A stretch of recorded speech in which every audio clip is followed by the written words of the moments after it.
再来，咱来看一个上新的画面，这是今仔日透早，咱的国军针对双十国庆大典，咧进行空中航线的勘查。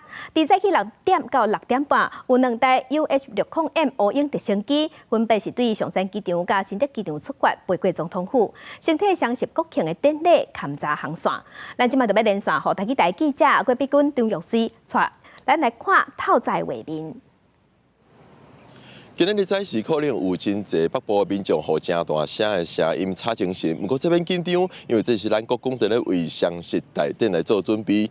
今日在咧总统府升国旗了后，国军是派出 UH-60M， 也就是乌鹰直升机，飞过总统府典馆来做双十大典的空中航线勘查。咱来看头多的画面。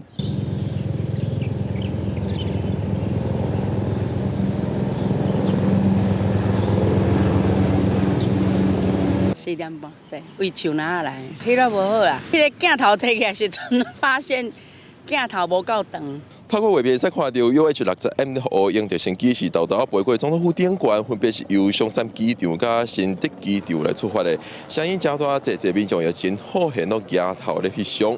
后礼拜2就会进行双十大典的半兵力训练，咱来要关注全兵力训练的民众，上紧9月28即天就会使看到。